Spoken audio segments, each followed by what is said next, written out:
Straightsmile Solutions, straightsmilesolutions.com, and another 5 questions. In this case, I know most people on my channel are dentists, but we have an occasional consumer who floats, but this is actually more meant for the dentist. If you are an orthodontist or you provide orthodontic services, 5 questions you should ask yourself and your team to see if you are actually an airway orthodontist. And this is what I would define as an airway orthodontist.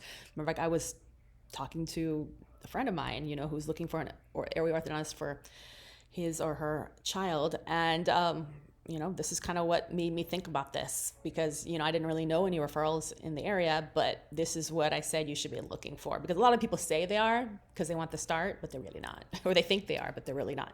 So first of all, this is similar to what I had on the last video. So you might want to listen to the last video. It was pretty similar, but are you screening for SDB on every child? Oral habits and SDB form should be done at home a few days before the appointment. It takes time to fill this out. The parent can't just whip it out in the waiting room. It's not going to be accurate.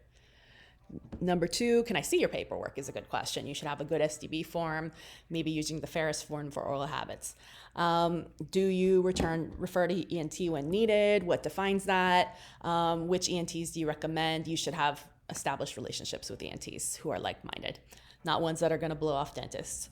Number 3, do you have a certified OMT on your team, or do you have a virtual OMT who you routinely refer to? One or the other. Who are they? If you're just sending one person per year, that doesn't count. A lot of your cases are going to need myo to really turn out well, be it kids or adults, and you need to have a way to do it. In some cases nowadays, I'm even more comfortable telling people if they're not doing myo first and you don't get a sign off from myo, don't take this case. This is especially in open bite cases, either lateral or anterior open bite cases in kids and adults. That's a no-go. And sometimes some open bite cases in adults are surgery. There's nothing else you can do. It's just they waited too long. 4th, what percentage of your patients are phase 1 or pre-phase 1 myo patients?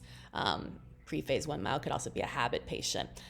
We're looking for doctors who are seeing 20, 30, 40, 50% as early birds, because if you're waiting till later routinely on your patients, you're not catching things when they need to be caught, and you're not going to have as good of outcomes. So if they're going to be one of those watch and wait doctors just because either they want to keep the start, they want it to get harder. There's all kind of reasons. Sometimes they think they're doing the parents a favor by saving them money, but actually you're not, because you're going to have a worse outcome, and you're, going to have a much more complicated outcome in phase 2. And so often if phase 1 is done right, like really done right, you don't need phase 2. That is a secret that people need to spread.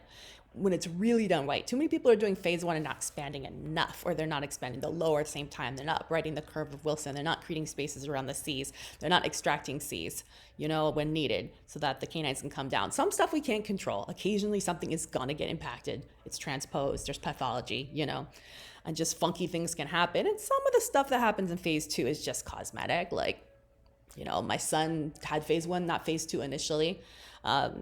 Tiny little rotation on his upper right tooth, number 7. Everything almost was pretty much perfect. We gave him retainers. We told him to wear them once his 7s came in, and he didn't.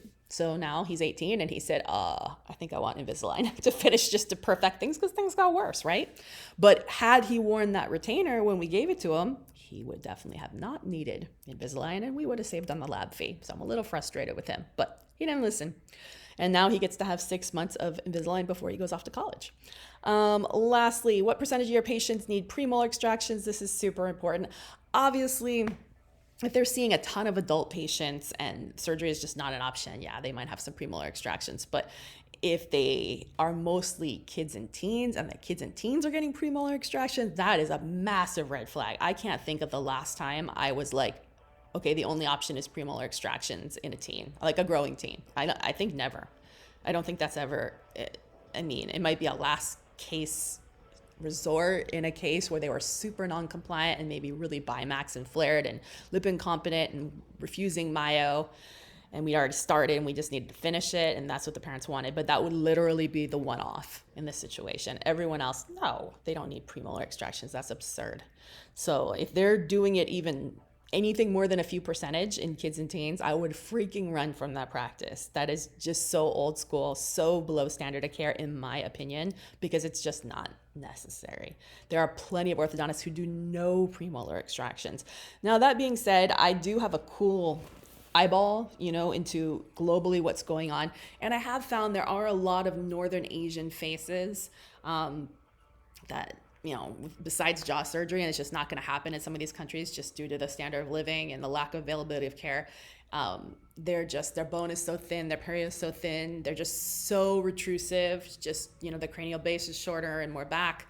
There's just no way to do these cases without 4-bys. And the beauty in some of these cultures, I'm told, is flatter profiles and flatter lips, not our full lips that we want here in the United States. So I'm seeing a lot more there in adults and teens, but it's just a different situation, different population situation. If you have primarily Caucasian, Hispanic, Latino, African descent patients, you should not be doing premolar extractions as long as their kids and teens are still within kind of that growth window.